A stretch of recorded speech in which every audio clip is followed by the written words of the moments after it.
Perkenalkan, nama saya Rosio Villanova Christine. Saya dosen di Poltek Agraria STPN dan di sini saya diberi kesempatan untuk mengampu mata kuliah penilaian tanah. Mata kuliah ini merupakan perpaduan antara praktikum dan teori yang dirangkum dalam satu kesatuan pembelajaran. CPL-nya ada 4, yaitu CPL 1 menunjukkan sikap dan perilaku Pancasila, berkontribusi dalam mengembangkan kualitas kehidupan, bermasyarakat, bernegara, serta berkarakter unggul dan profesional. Selain itu ada CPL yang mengacu kepada profesionalitas, yaitu CPL 12, menguasai konsep dan tata laksana konsolidasi tanah, pengadaan tanah, pengembangan dan pertanahan, dan penilaian tanah. CPL tersebut dicapai dengan 4 CPMK, yaitu CPMK 1, dimulai dengan memahami teori, prinsip, tujuan, proses, serta pendekatan dalam penilaian tanah. CPMK 2, itu untuk menganalisis pendekatan penilaian untuk berbagai tujuan penilaian. Untuk CPMK 3, itu menganalisa penilaian tanah yang dilakukan tidak hanya secara individu, tetapi juga secara massal. Untuk CPMK 4, itu dilakukan untuk menyusun laporan dari hasil penilaian tanah sesuai dengan standar profesi dan regulasi yang berlaku di Indonesia.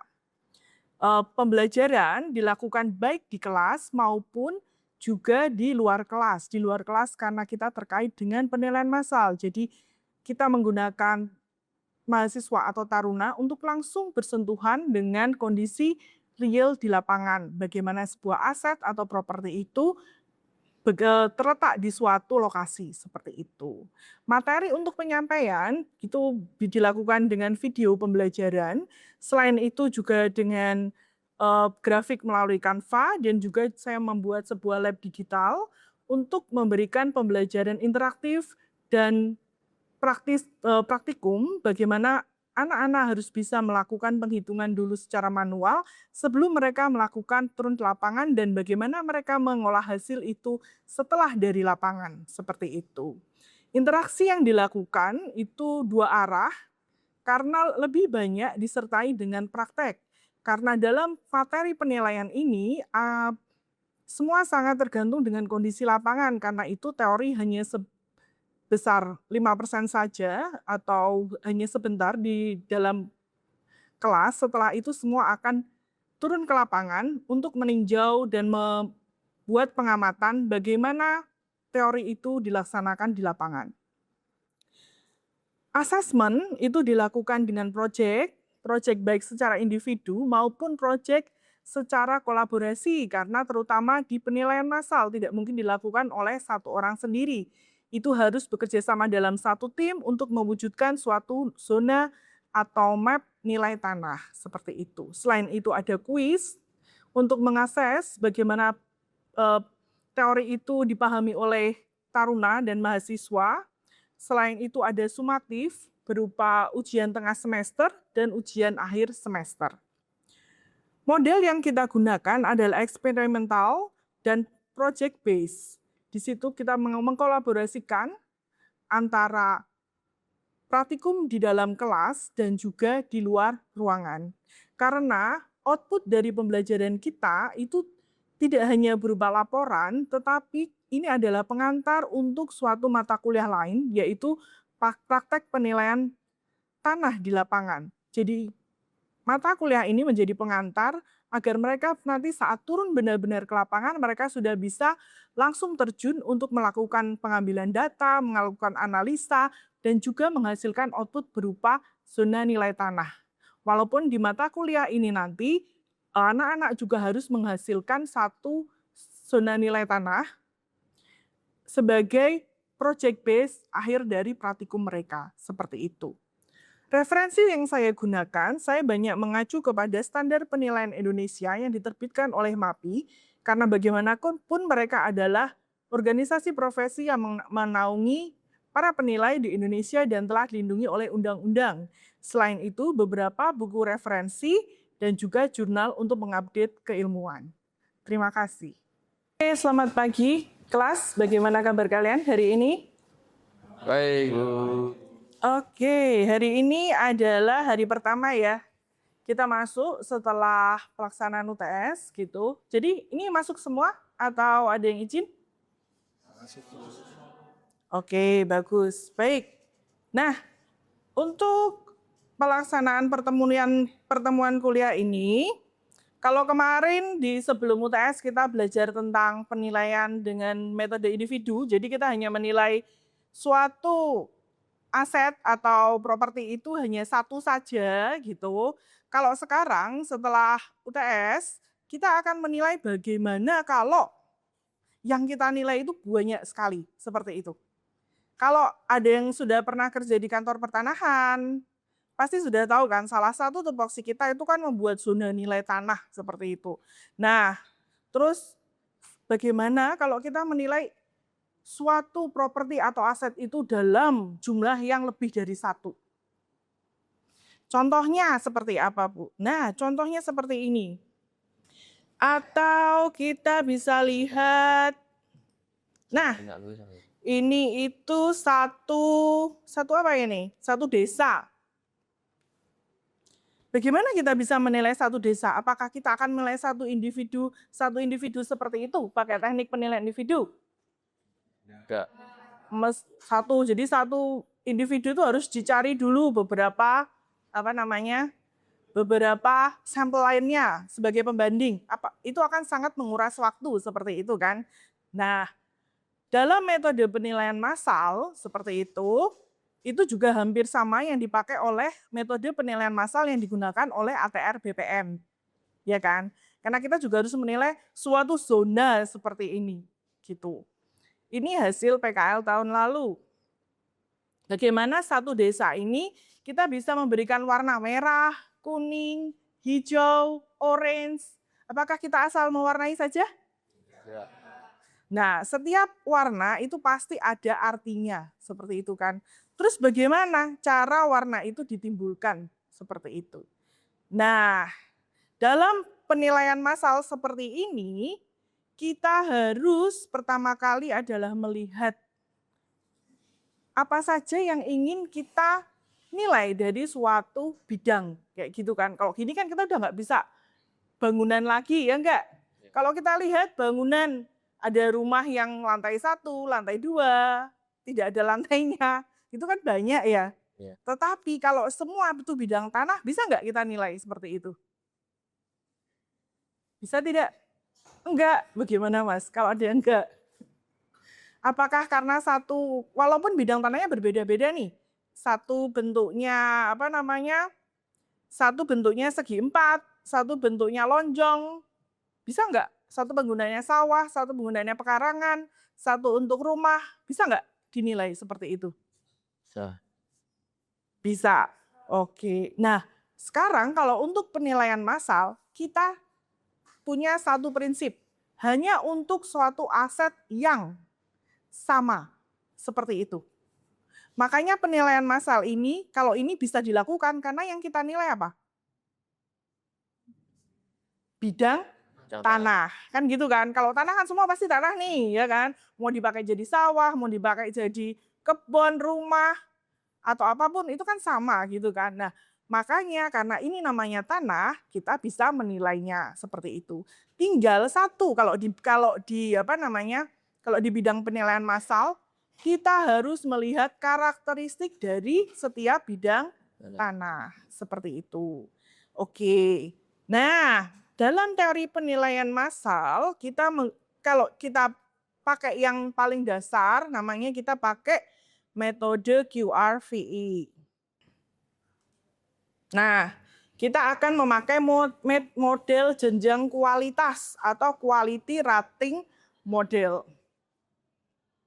Quality rating model. Quality itu apa? Kualitas. Rating? Penilaian. Rating apa? Kelas. Penilaian, kelas. Model? Quality rating model. Misalnya begitu. Ada quality rating model. Quality itu kualitas. Rating itu? Apa rating itu? penilaian. Rating itu kan rating kita memberi nilai ya. Rating 1, 2, dan 3. Kalau model? Model apa? Jenis, boleh. Kalau di kelas saya boleh loh, silakan membuka ChatGPT, silakan membuka apa. Karena kita sudah tidak bisa meniadakan mereka itu ada dan untuk membantu kita belajar seperti itu. Nah, model bisa jenis bisa kita samakan dengan model. Jadi, kita akan menilai kualitas dari setiap bidang seperti itu.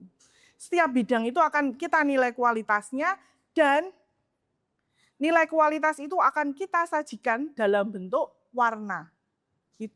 Itu adalah prinsip utama dari zona nilai tanah dengan metode jenjang kualitas atau quality rating model. Seperti itu. Jadi penilaian massal itu satu prinsipnya barangnya harus sama.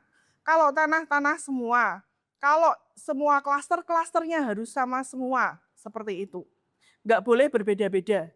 Kalau bandara bisa nggak dinilai massal? Enggak. Siapa yang enggak? Angkat tangan. Bandara bisa enggak? Enggak, oke. Siapa yang bisa? Siapa yang enggak bisa? Siapa yang enggak bisa? Enggak bisa, oke. Siapa yang abstain?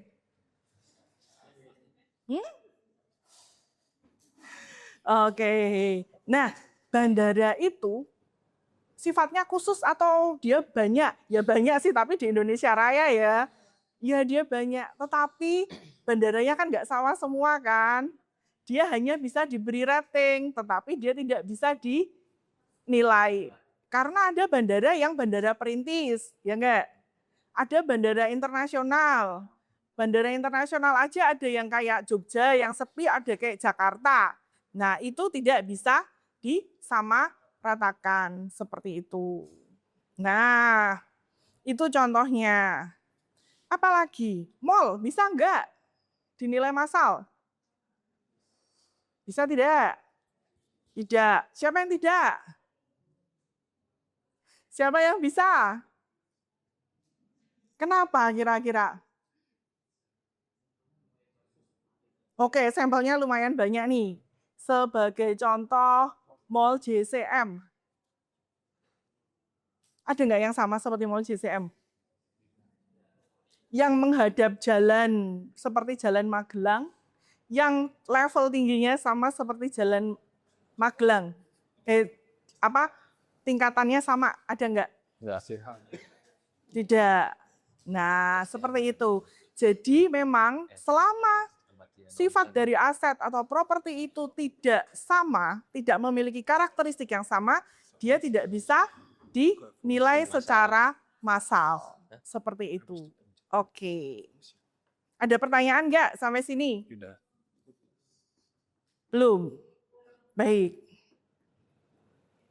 Nah, metode lain, Bu, penilaian apa hanya ada QRV? Oh, banyak banget. Ada GWR dan lain-lain. Kenapa kita mengajarkan QRV dulu? Karena ini merupakan paling basic atau paling dasar dari penilaian massal. Begitu. Karena satu, kalian harus tahu dulu prinsip tadi apa? Karakteristik harus sama. Nah, baru kedua, kita mencari kualitas. Bagaimana kita menentukan kualitas dari sebuah bidang. Nah, gitu. Contohnya seperti ini. Kualitas dari sebuah bidang itu bisa ditentukan secara kuanti, bisa nggak? Secara kuantitas, secara kualitatif, bisa tidak? Kalau kualitatif contohnya apa? Kualitatif itu pernyataan non-numerik. Nah gitu, non-numerik itu bukan angka. Gitu. Sifat. Nah, bisa nggak?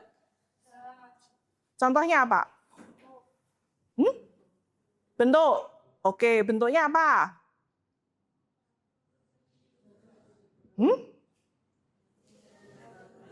Beraturan, tidak beraturan. Seperti itu, boleh. Ada bidang tanah yang bentuknya beraturan, kotak. Ada yang bentuknya tidak beraturan. Tidak beraturan ada nggak?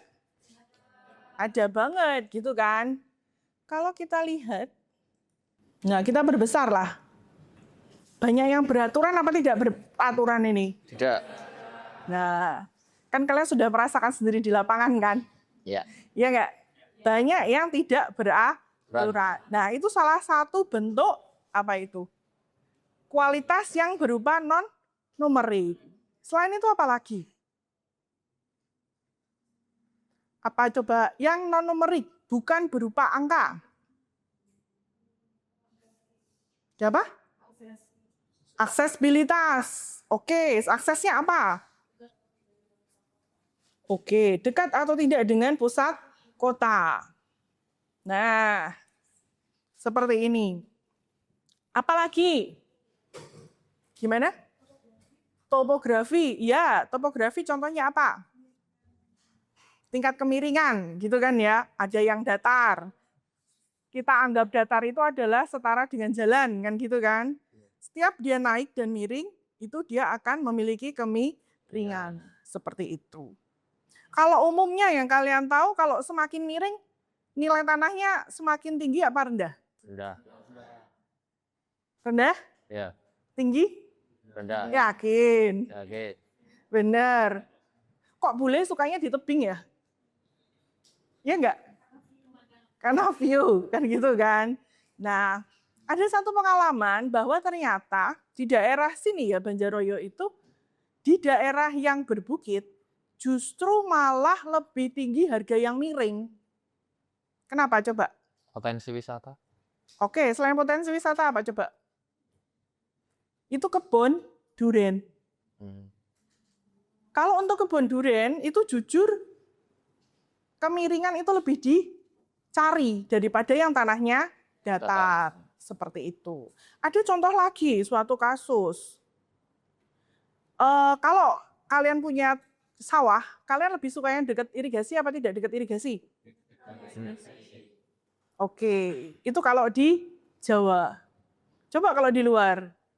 Pernah nggak? Saya pernah dibilang, Bu salah, kalau di luar tuh, kalau di tempat saya itu dekat irigasi malah nggak ada yang mau. Kenapa coba? Arus air. Banyak tikus. Seperti itu. Jadi, kualitas, ya itulah namanya kualitas ya. Kualitas tinggi rendah sangat ditentukan oleh lokasi. Ya. Beberapa skripsi itu saya sangat menekankan kalau kalian menulis hanya di daerah kalian masing-masing. Kenapa? Mau Madura, nulis Madura. Mau mana lagi? Kalian berasal dari mana nih? Mbak Hani, dari mana? Mana? Oh, tulislah tentang Sidoarjo kalau tertarik dengan penilaian ya. Kenapa? Karena hanya kalian yang tahu daerah itu. Seperti itu. Saya orang mana? Saya orang Semarang di Jogja. Terus saya menulis tentang Sidoarjo, pasar tanahnya. Apakah saya akan tahu kan gitu kan? Ya kan, saya kan nggak tahu nilai tanah tertinggi di Sidoarjo itu yang mana. Saya nggak tahu gitu. Nah itu, seperti itu contohnya. Oke, apalagi nih kira-kira? Yang non-numerik, tidak berupa kata. Apa? Kepemilikan? Mempengaruhi nggak?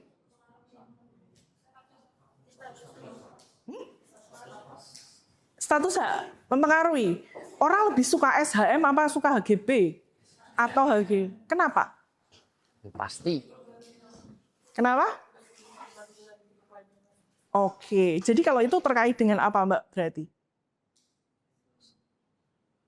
Kenapa orang lebih suka SHM? Oke, karena memang dia tidak usah Pasti ya. merubah lagi kan gitu kan, sudah pasti. Berarti itu lebih ke faktor ekonomi kan, males kan ngeluarin uang berlebih, sudah beli tanah, harus nambah uang lagi buat mengubah apa namanya status. Rasanya kok males banget kan gitu kan. Mending sekalian aja beli SHM daripada beli sebelahnya misalnya HGB dengan harga yang sama. Seperti itu. Nah, seperti itu. Contoh-contoh kualitas yang berupa non-numerik. Gitu. Sekarang kalau yang numerik atau kuantitatif, apa tuh kira-kira? Luas. Luas. Kalau luasnya besar sama luasnya kecil bagaimana? Tergantung kebutuhan. Tergantung kebutuhan. Kalau daerah di sini, kira-kira daerah sekitar STPN atau sekitar tempat ini yang penuh dengan perumahan, kira-kira enak yang luasnya luas 1000 meter atau yang cuma 100 meter? 100. 100 meter. Kenapa? Karena gak punya duit, Bu. Ya karena memang kebutuhannya rata-rata di sini kan orang yang ingin tinggal ya. Ngapain kita bertani di sini? Kan gitu kan? Ngapain kita buat di tengah, misalnya nih, kita mau buat gudang gitu daerah sini. Apakah ya mobil truk besar itu mau masuk? Boleh masuk. Mengganggu STPN kan? Apalagi kalau kita mau keluar. Ada PKL dengan bis-bis besar. Terus ada lalu lintas untuk orang setempat lewat. Itu akan sangat mengganggu. Seperti itu. Akan beda kalau kita agak maju sedikit ke arah sisi jalan, apa itu? Ring road. Ya enggak? Pernah melihat kalau ada beberapa rumah dijual di ring road? Iya kan? Berarti di situ kira-kira orang nyaman nggak tinggal di situ jadi tempat tinggal? Kurang. Kenapa kira-kira? Berisik, kotor ya enggak? Karena abunya masuk, seperti itu. Belum lagi mungkin tingkat kejahatan. Begitu ngambil, barang keluar udah hilang wong itu ring road. Ya enggak?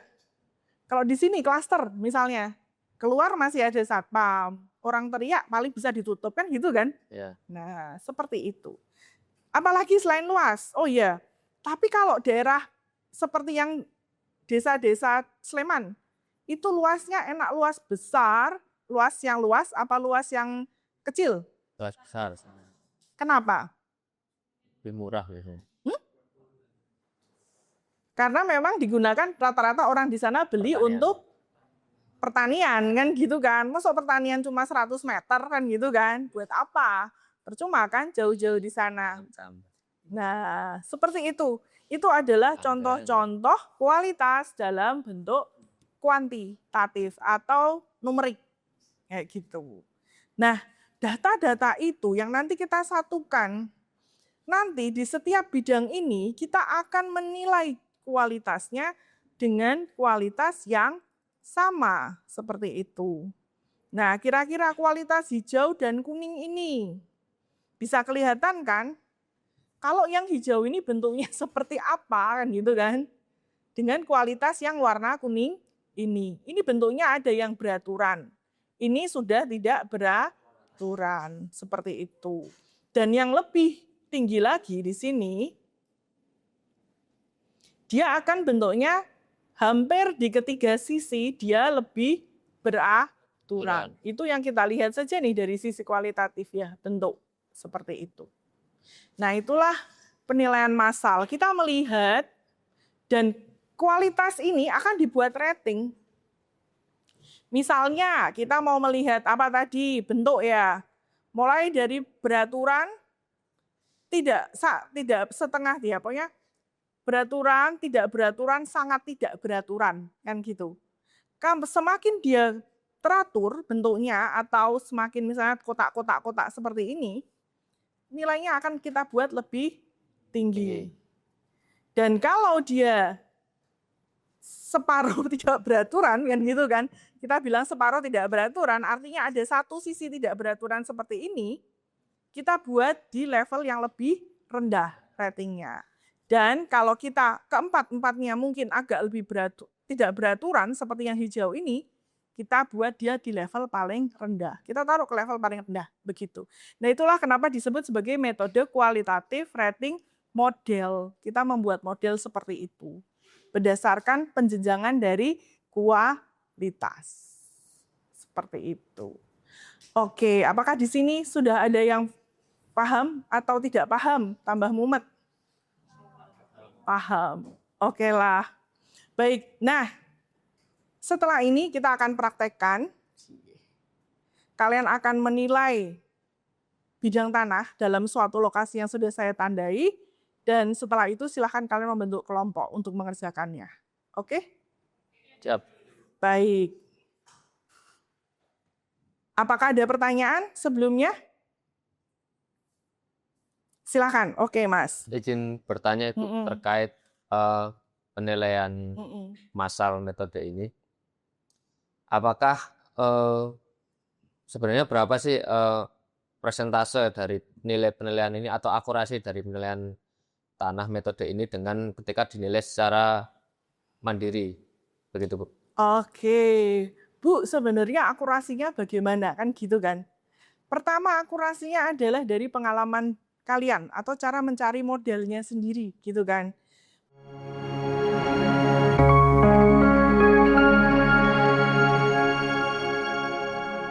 Tanah itu bernilai tinggi di situ apa? Kan gitu kan? Seperti tadi saya bilang, Bu, kalau luasnya luas sama luas itu tadi beraturan tadi. Apakah di daerah itu orang akan mencari yang lebih beratur, teratur, atau separuh teratur, atau sangat tidak beraturan? Nah, kayak gitu. Nah, akurasinya dari mana? Dari data yang akan kalian kumpulkan itu. Semakin rating itu bisa menunjukkan level-levelnya, semakin data itu semakin akurat. Nah, seperti itu, Mas. Gimana? Berarti kembali ke preferensi masyarakat atau dari penilainya lagi ya Bu? Iya. Makanya penilai itu memang harus satu, berpengalaman. Dua, menguasai daerah tersebut. Makanya saya kayak tadi, oh di sini nanti kalian tiba-tiba buat kalau luasnya luas itu berarti nilainya tinggi. Salah apa tidak kayak gitu? Akurat atau tidak? Bukan salah atau tidak ya. Iya, Akurat atau tidak seperti itu. tergantung. Nah, tergantung kan. Iya. Nah, makanya satu, penguasaan daerah itu sudah harus dikuasai dulu. Makanya sebelum ini harus sudah survei lapangan, menanyakan sebenarnya yang membuat kalian mau di sini itu apa? Itu pertanyaannya. Bukan apa yang membuat nilai itu tinggi, tapi Bapak Ibu kalau mau tinggal di sini itu alasan utamanya apa? Iya enggak? Karena di situ kalian akan tahu preferensi mereka menunjukkan bahwa mereka akan membayar berapapun untuk tinggal di sini, seperti itu. Iya kan? Iya, Bu. Nah, seperti itu. Oke, Mas? Siap. Oke, ada lagi? Cukup. Cukup. Baik. Nah, oke, baik. Santai saja. Ini memang terlalu cepat ya untuk satu pertemuan. Karena itu memang harus dipraktekkan. Penilaian itu tidak bisa hanya bilang teori seperti ini, tetapi memang harus dipraktekkan ke lapangan. Karena itu kan kita punya satu atau dua satu ya, teori dan praktikum kayak gitu. Tapi karena tanpa praktikum semua ini tidak akan kita ketahui secara pasti. Oke, begitu. Baik, terima kasih atas kehadirannya. Silahkan kalian membentuk kelompok untuk mengerjakan tugas. Selamat pagi dan selamat mengerjakan tugas. Terima kasih. Sekian video pembelajaran ini. Semoga dengan video ini dapat menjadi bahan pertimbangan yang baik dalam proses penilaian dalam pengajuan sertifikasi dosen kali ini. Sekian dan terima kasih.